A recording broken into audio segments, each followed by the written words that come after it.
गौरी पुत्र गणेश भगवान की जय। बोलिए शंकर पार्वती भगवान की जय। मित्रों, आज मार्गशीर्ष मास का सोमवार का दिन है। मार्गशीर्ष मास में भगवान शिव और माता पार्वती की पूजा अर्चना करने से तथा व्रत रहने से पूरे परिवार का कल्याण होता है। इस दिन व्रत करके भक्त भगवान शिव और माँ पार्वती जी को प्रसन्न करते हैं। मान्यता है कि भगवान भोलेनाथ व्रत से प्रसन्न होकर साधक के सारे कष्ट हर लेते हैं। आज के दिन भगवान शिव और माता पार्वती की कथाओं को सुनने से तथा सोमवार की व्रत कथा को सुनने से मनुष्यों के सभी पाप और संकट कट जाते हैं तथा समस्त मनोकामनाओं की पूर्ति होती है। तो आज मैं आपको सुना रहा हूँ भगवान शिव और माता पार्वती की बड़ी ही दुर्लभ कथा। तो इन कथाओं को बड़ी ही श्रद्धा और प्रसन्न चित मन से पूरा अवश्य सुनिएगा। एक साहूकार था जो भगवान शिव का अनन्य भक्त था। उसके पास धन धान किसी भी चीज की कमी नहीं थी, लेकिन उसकी कोई संतान नहीं थी और वह इसी कामना को लेकर रोज शिव जी के मंदिर जाकर दीपक जलाता था। उसके इस भक्ति भाव को देखकर एक दिन माता पार्वती ने शिव जी से कहा कि प्रभु, ये साहूकार आपका अनन्य भक्त है, इसको किसी बात का कष्ट है तो आपको इसे अवश्य दूर करना चाहिए। शिव जी बोले, हे पार्वती, इस साहूकार के पास पुत्र नहीं है, ये इसी से दुखी रहता है। माता पार्वती कहती हैं कि हे ईश्वर, कृपा करके इसे पुत्र का वरदान दे दीजिए। तब भोलेनाथ ने कहा कि हे पार्वती, साहूकार के भाग में पुत्र का योग नहीं है। ऐसे में अगर इसे पुत्र प्राप्ति का वरदान मिल भी गया तो वह केवल 12 वर्ष की आयु तक ही जीवित रहेगा। ये सुनने के बाद भी माता पार्वती ने कहा, हे प्रभु, आपको इस साहूकार को पुत्र का वर देना ही होगा, अन्यथा भक्त क्यों आपकी सेवा या पूजा करेंगे। माता के बार बार कहने से भोलेनाथ ने साहूकार को पुत्र का वरदान दिया, लेकिन ये भी कहा कि वह केवल 12 वर्षों तक ही जीवित रहेगा। साहूकार ये सारी बातें सुन रहा था, इसलिए उसे ना तो खुशी हुई और ना ही दुख। वह पहले की तरह भोलेनाथ की पूजा अर्चना करता रहा। उधर सेठानी गर्भवती हुई और 9वें महीने उसे सुंदर से बालक की प्राप्ति हुई। परिवार में खूब हर्षोल्लास मनाया गया, लेकिन साहूकार पहले की तरह रहा और उसने बालक की 12 वर्ष की आयु का जिक्र किसी से भी नहीं किया। जब बालक 11 वर्ष की आयु का हो गया तो एक दिन साहूकार की सेठानी ने बालक के विवाह के लिए कहा। तो साहूकार ने कहा कि वह अभी बालक को पढ़ने के लिए काशी भेजेगा।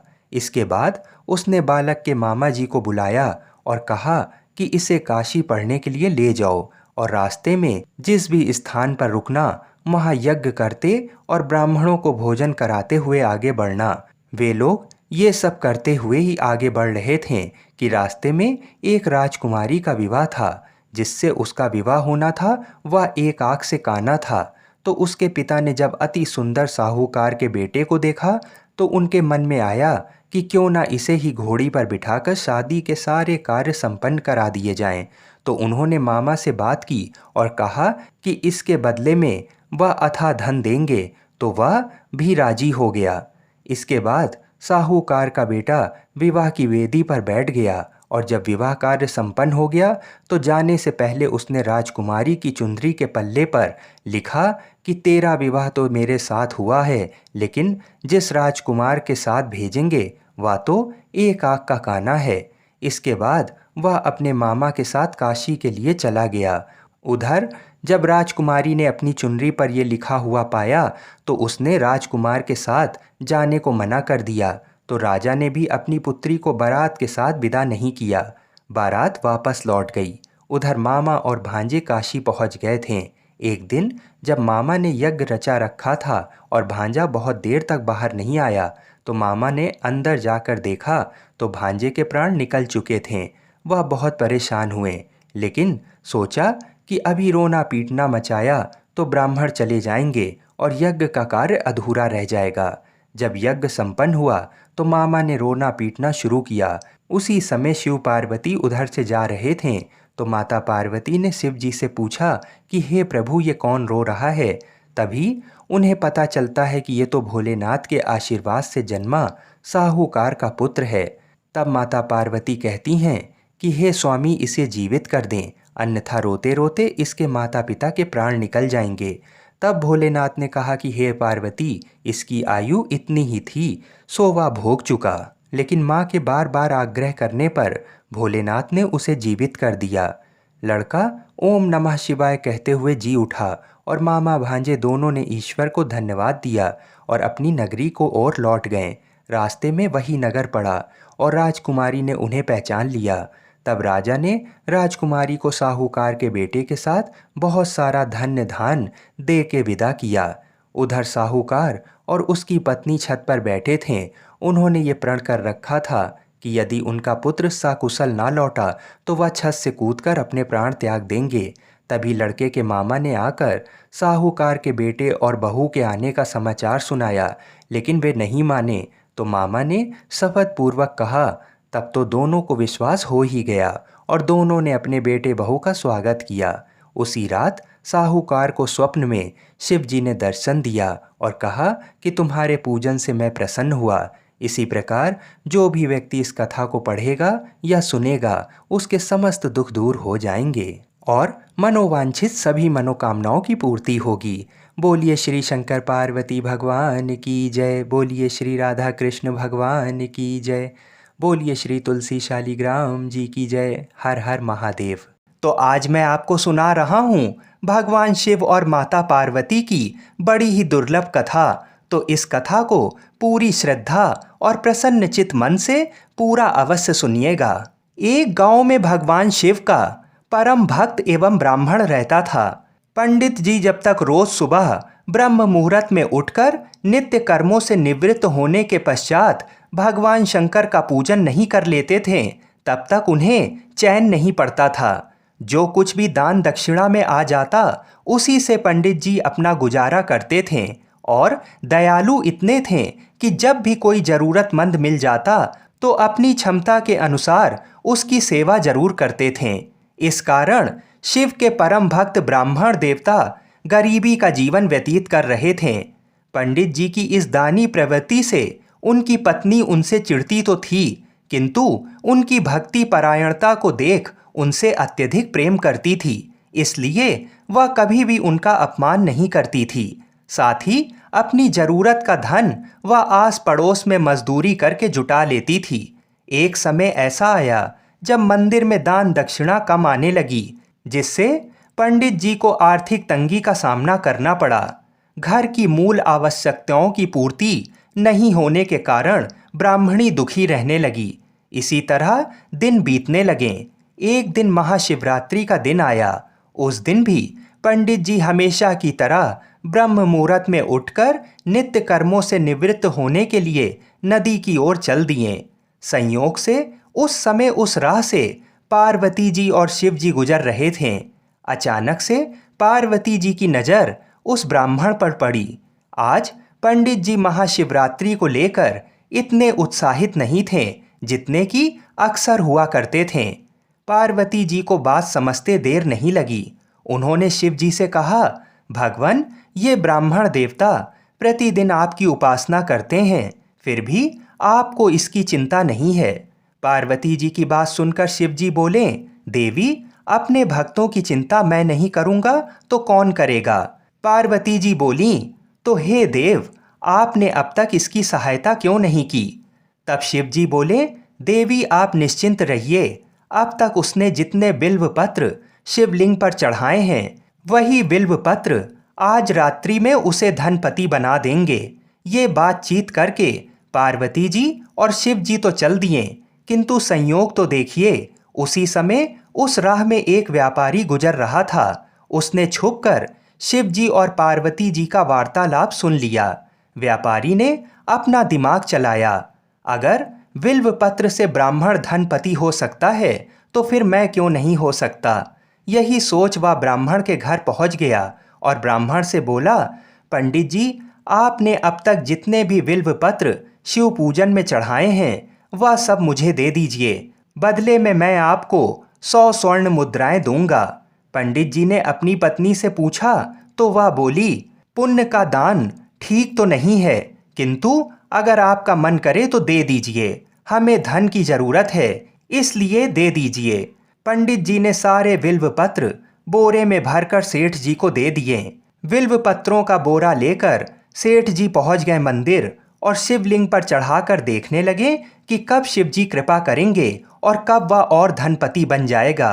प्रतीक्षा करते करते सेठ जी को आधी रात हो गई। सेठ जी चमत्कार देखने के लिए बहुत उतावले हो रहे थे। आखिर में तीसरा पहर गुजरने के बाद सेठ जी के सब्र का बांध टूट ही गया और क्रोध में आकर सेठ जी शिवलिंग को झंझोरने लगे। फिर अचानक ही चमत्कार हुआ। सेठ जी के हाथ शिवलिंग से ही चिपके रह गए। उन्होंने बहुत प्रयास किया, किंतु हाथ हिले तक नहीं। थक हार कर सेठ जी शिव जी से क्षमा याचना करने लगे तो शिव जी बोले, हे लोभी सेठ, जिस ब्राह्मण से तूने ये बिल्व पत्र खरीदे हैं उसे 1000 स्वर्ण मुद्राएं दे, तब जाकर तेरे हाथ छूटेंगे। प्रातःकाल जब पंडित जी पूजन के लिए आए तो उन्होंने देखा कि सेठ जी के हाथ शिवलिंग से चिपके हुए हैं और सेठ जी रो रहे हैं। उन्होंने पूछा तो सेठ बोला, पंडित जी, शीघ्रता से मेरे बेटे को 1000 स्वर्ण मुद्राएं लेकर मंदिर आने को कहिए।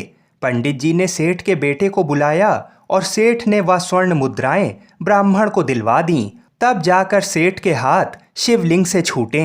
यह देखकर पार्वती जी शिव जी से पूछती हैं, हे नाथ, आपने अब तक अपने भक्त को कोई धन नहीं दिया। शिव जी बोले, देवी, मेरे पास कहाँ धन है जो मैं दूंगा, किंतु मेरा भक्त अब गरीब नहीं है, ये तुम स्वयं देख लो। जैसी कृपा भगवान शिव और माता पार्वती ने उस ब्राह्मण पर की, ऐसी ही कृपा भगवान हम सब पर करें। बोलिए शंकर पार्वती भगवान की जय। आइए अब मनोकामनाओं को पूरी करने वाली दूसरी कथा को सुनते हैं। इस कथा को सुनने से ही व्रत संपूर्ण माना जाता है। भगवान शिव और माता पार्वती की बड़ी ही दुर्लभ कथा, तो इस कथा को बड़ी श्रद्धा और प्रसन्न चित्त मन से पूरा सुनिएगा। एक बार की बात है, माता पार्वती शिव जी को पति रूप में प्राप्त करने के लिए घोर तप कर रही थीं।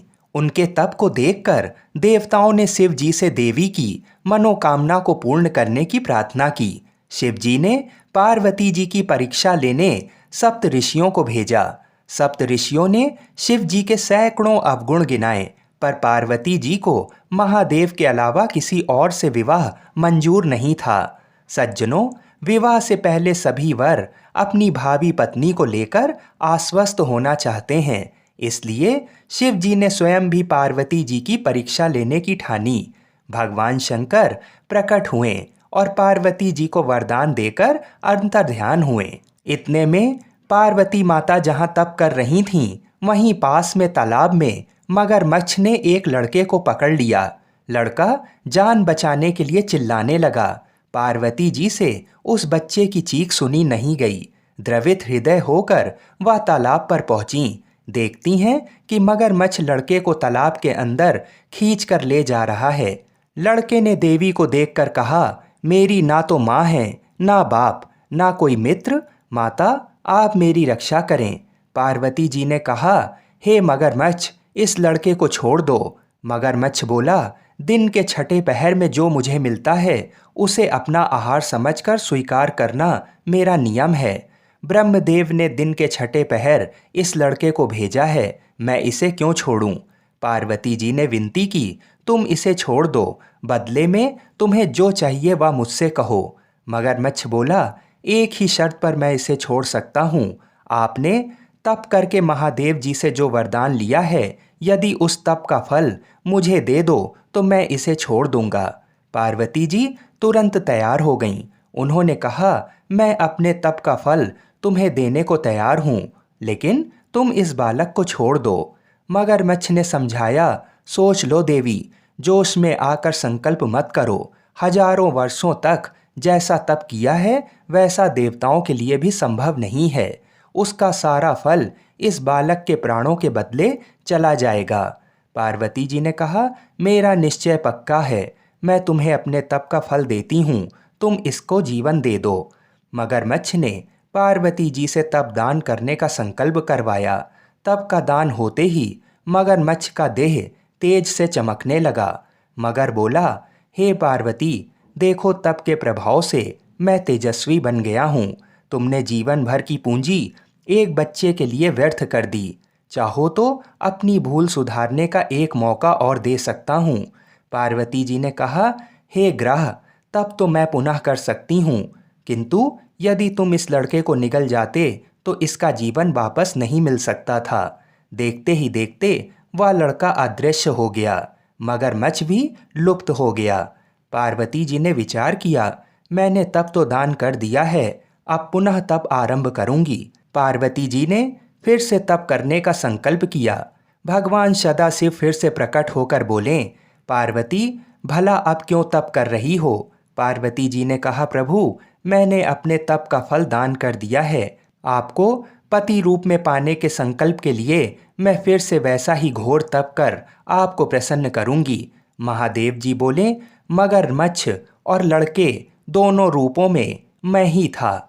तुम्हारा चित्त प्राणी मात्र में अपने सुख दुख का अनुभव करता है या नहीं, इसकी परीक्षा लेने को मैंने ये लीला रची थी।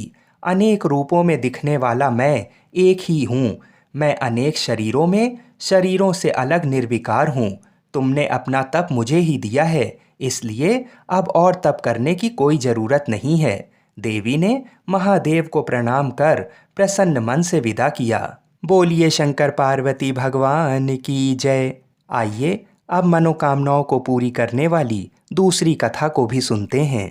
एक बार की बात है, जब श्री राधा जी पृथ्वी लोक पर चलने लगीं तो गोलोक के श्री राधा जी के लीला पक्षी श्री सुखदेव जी ने भी साथ चलने को कहा। तो वहीं राधा जी की आज्ञा से भगवान की अमर कथा रूपी भागवत कथा के प्रचार करने के लिए गोलोक के लीला पक्षी श्री सुखदेव जी एक सुग्गी के गर्भ के अंडे के रूप में प्रकट होकर अमरनाथ में प्रकट हुए थे। वह अंडा हवा के झकोरों के कारण फूट गया था तथा अमरनाथ में फूटा हुआ पड़ा था। इधर एक बार श्री नारद जी घूमते घूमते कैलाश पर्वत पर पहुंचे तो श्री पार्वती जी ने नारद को सत्कार करने के बाद पूछा कि नारद जी, आप कहाँ से आ रहे हैं? तो नारद जी ने कहा कि मैं हर जगह घूमते हुए आ रहा हूँ, परंतु अब घूमना कम कर दिया है क्योंकि लोगों पर विश्वास नहीं है। इसका कारण लोगों में प्रेम एक दूसरे के प्रति नहीं है, केवल दिखावे का प्रेम है, वस्तुतः नहीं है। तब पार्वती जी ने कहा, हे नारद जी, लेकिन हमारे पति भूत भावन शंकर जी में तो बहुत प्रेम है, यानी श्री शंकर जी हमसे बहुत प्रेम करते हैं। तब श्री नारद जी ने कहा कि हे पार्वती जी, जब आपके पति देव श्री शंकर जी आपसे प्रेम करते हैं तो ये जरूर बतलाए होंगे कि श्री शंकर जी जो अपने गले में माला पहनते हैं वह कैसी और किसकी माला है। तब पार्वती ने कहा, हे नारद जी, ये माला पहनने का रहस्य तो वे अभी तक नहीं बतलाए हैं। तब नारद जी ने कहा कि फिर आपके पति आपसे झूठा या दिखावे का प्रेम करते हैं, वस्तुतः प्रेम नहीं करते हैं। इतना कहकर श्री नारद जी वहां से चल दिए। इधर वहीं एक बार पार्वती जी ने भोलेनाथ से अनुरोध किया कि कृपा ये बताइए कि आपके गले में किसकी माला है तथा ये वर दें कि हे स्वामी, मुझे आपसे वियोग नहीं हो और हमेशा आत्मज्ञान बना रहे, इसका कोई उपाय बताएं। आगे श्री शंकर जी ने कहा कि इस आत्मज्ञान को मैं समय से बतलाऊंगा, परंतु श्री नारद जी द्वारा जो भेद वचन है उन भेद वचनों के समाधान को करते हुए श्री शंकर जी ने कहा कि हे पार्वती, ये हमारे गले में जो मुंडों की माला है वह मुंड माला तुम्हारे ही मुंडों की है, जिनको मैंने तुम्हारे बार बार मरने पर तुम्हारी यादगारी में माला के रूप में धारण किया है, क्योंकि मैं तुमसे अति प्रेम करता हूँ। तब पार्वती जी ने कहा कि मैं बार बार मर जाती हूँ और आपकी मृत्यु नहीं होती, इसका कारण क्या है? तब श्री शंकर जी ने कहा कि हे पार्वती, मैंने अमर कथा सुना है जिससे मैं अमर हूँ। ये घटना सुनकर श्री पार्वती जी ने अमर कथा सुनने के लिए श्री शंकर जी से प्रार्थना की। तब शंकर जी ने कहा, हे पार्वती, इस समय मैं तुम में अमर कथा सुनने का पूर्ण लक्षण नहीं देख रहा हूँ, फिर भी तुम्हारे आग्रह करने के कारण मैं अवश्य कथा सुनाऊंगा। यानी आज आपको अति गोपनीय कथा सुना रहा हूँ, जिसको सुनकर तुम भी अमर हो सकती हो। इसलिए आप जरा बाहर देख कर आइए कि कहीं कोई और तो नहीं है। श्री पार्वती जी ने बाहर आकर चारों तरफ अच्छी तरह देखा तो वहां एक सुख सावक के विगलित अंडे के सिवा कुछ नहीं था। उन्होंने श्री शंकर जी से कहा कि बाहर कोई नहीं है। तब बीच बीच में पार्वती जी कथा सुनने के दौरान हुंकारे भरती थीं। दसम स्कंद की समाप्ति पर वे निद्राग्रस्त हो गईं, यानी पार्वती माता को नींद आ गई। एवं 12वें स्कंद की समाप्ति पर पार्वती जी ने शंकर जी से कहा कि हे प्रभु, क्षमा करेंगे, मुझे दसम स्कंद के बाद नींद आ गई थी, मैं आगे की कथा नहीं सुन सकी हूँ। अर्थात श्री कृष्ण उद्धव संवाद जो 11वें स्कंद में है उसको मैंने नहीं सुना तथा 12वें स्कंद की कथा भी नहीं सुनी। इधर ये जानने हेतु कि फिर कथा के बीच में हुंकारी कौन भर रहा था। अगर पार्वती माता सो रही थीं तो बार बार हुंकारी कौन भर रहा था, ये प्रश्न दोनों के मन में जागा। ये जानने के लिए शिवजी बाहर निकले। उन्होंने एक सुंदर शुक सावक को देखा, यानी एक तोते के बच्चे को देखा। श्री शंकर जी ने पार्वती जी से पूछा, आखिर ये सुख सावक कहाँ से आ गया। पार्वती जी ने विनीत वाणी में कहा कि ये तो विगलित अंडे के रूप में पड़ा था तथा श्री भागवत कथा रूपी अमृतपान से जीवित हो गया। इस प्रकार अमर कथा की गोपनीयता भंग होने से शंकर जी सुख सावक को पकड़ने के लिए झपटे। सुख सावक उड़ गया और उड़ते उड़ते भय से श्री बद्रिक आश्रम के निकट स्थित व्यास आश्रम पर श्री व्यास जी की पत्नी पिंगला के मुख में प्रवेश कर गया।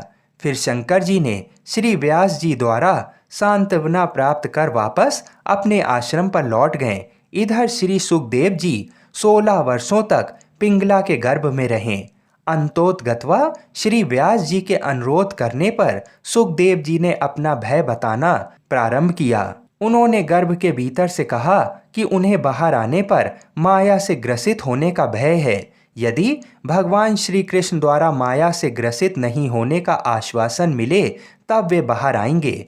व्यास जी के अनुरोध से भगवान श्री कृष्ण जी ने सुखदेव जी को माया से ग्रसित नहीं होने का आश्वासन दिया।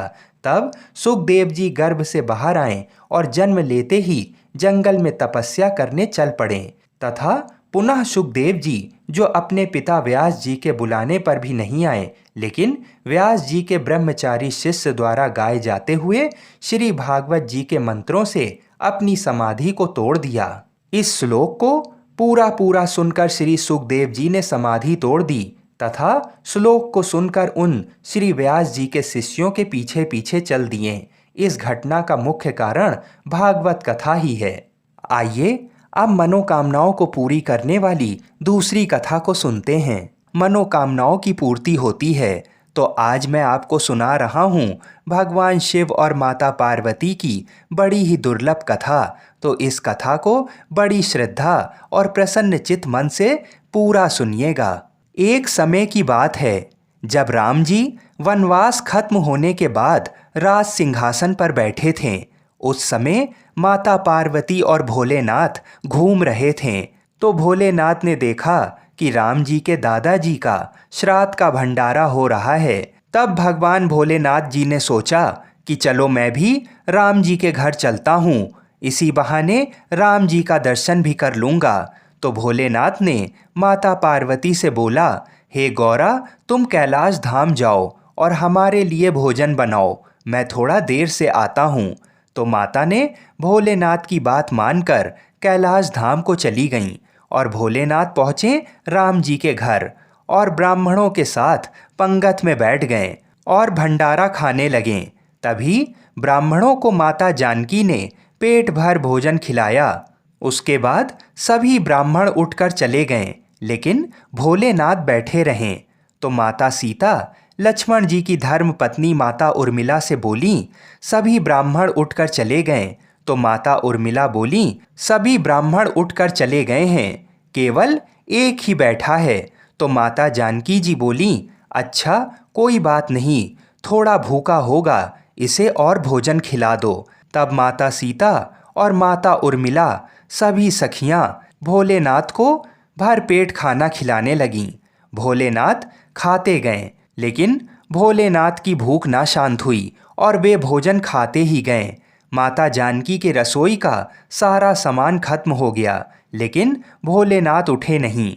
तो माता सीता जल लेकर भोलेनाथ के पास गईं और बोली, बाबा पानी पी लो। तब भोलेनाथ बोले कि जब आधा भोजन खा लूँगा तो पानी पी लूँगा। अब माता सीता सोचने लगीं कि लो, अभी तो आधा भी नहीं हुआ है। माता जानकी ने फिर से सामान मंगवाकर उन्हें भरपेट भोजन खिलाया, लेकिन भोलेनाथ रुकने का नाम ही नहीं ले रहे थे। इतनी देर में माता कैकेयी आ गईं और बोली, क्या हुआ बेटी, तुम लोग परेशान लग रही हो। तो जानकी माता बोली, माता सभी ब्राह्मण उठकर चले गए, केवल एक यही बचा है जो उठने का नाम ही नहीं ले रहा है। अब मैं क्या करूं? तो माता कैकेयी ने फिर से सामान मंगाया। इतने में भोलेनाथ ने आवाज़ लगाई, लेते आओ माता, बहुत जोर की भूख लगी है। तो माता जानकी जी बोली, बाबा अभी तो आटा सना है, थोड़ी पूड़ी पका लूं, फिर लेकर आती हूँ। तब भोलेनाथ जी बोले, आटा ही लेते आओ। अब तो भोलेनाथ ने सब आटा, दाल, चावल सभी को रसोई घर में जाने से पहले ही उसे ख़त्म कर दिया। माता सीता हार कर दौड़ी दौड़ी राम जी के पास गईं। तो राम जी बोले, क्या हुआ जानकी, इतनी परेशान क्यों हो? माता सीता बोली, सभी ब्राह्मण उठकर चले गए हैं, केवल एक ऐसा ब्राह्मण बैठा है जो सब भंडार को खाली करे दे रहा है। राशन मंगवा कर लाओ तो रसोई में जाने से पहले ही बोरियों को ही खत्म कर देता है। तो राम जी बोले, चलो मैं देखता हूँ कि कौन ऐसा है। राम जी गए तो देखते ही पहचान गए कि ये तो मेरे भोलेनाथ हैं। राम जी ने मन ही मन भोलेनाथ को प्रणाम किया और बोला, जानकी इनको कोई नहीं खिला सकता, इनको तो अन्नपूर्णा ही खिला सकती हैं। और राम जी ने मन ही मन माता पार्वती जी को बुलाया। तब माता पार्वती जी प्रकट होकर बोली, क्या हुआ श्री राम जी, आपने मुझे क्यों याद किया? तो राम जी बोले, माता ये बाबा तो उठने का नाम ही नहीं ले रहे हैं, जरा देखिए तो। माता पार्वती जी बोली कि इन्होंने तो कहा था कि पार्वती तुम कैलाश पर खाना बनाओ, दोनों साथ में खाएंगे, और स्वामी स्वयं यहाँ पे खा रहे हैं। तो माता पार्वती जी बोली, मैं देखती हूँ, रुको। और माता ने एक लड्डू भोलेनाथ जी की थाली में रख दिया। भोलेनाथ उस लड्डू को खाने लगे। अब तो भोलेनाथ खाते गए, लेकिन लड्डू खत्म हो ही नहीं रहा था। भोलेनाथ ने सोचा, ये लड्डू खत्म क्यों नहीं हो रहा है, और ये तो जाना पहचाना लड्डू लग रहा है। भोलेनाथ जी ने सोचा कि ये कौन सा लड्डू माता सीता उन्हें खिला रही हैं। तब उन्होंने नज़र उठाकर माता सीता को देखना चाहा। तब सामने माथे पर लाल बिंदी लगाए स्वयं अन्नपूर्णा माता पार्वती खड़ी थीं। माता बोली, और कितने लड्डू रख दूं? माता पार्वती को देखते ही भोलेनाथ बोले, बस हो गया, और मेरा पेट भी भर गया है। भोलेनाथ उठ गए और सीताराम जी ने भोलेनाथ और माता पार्वती जी का बहुत बहुत आदर सत्कार किया। तब भगवान भोलेनाथ ने प्रसन्न होकर माता जानकी को अखंड सौभाग्यवती होने का वरदान दिया और दोनों जन अंतर्ध्यान हो गए। बोलिए शंकर पार्वती भगवान की जय।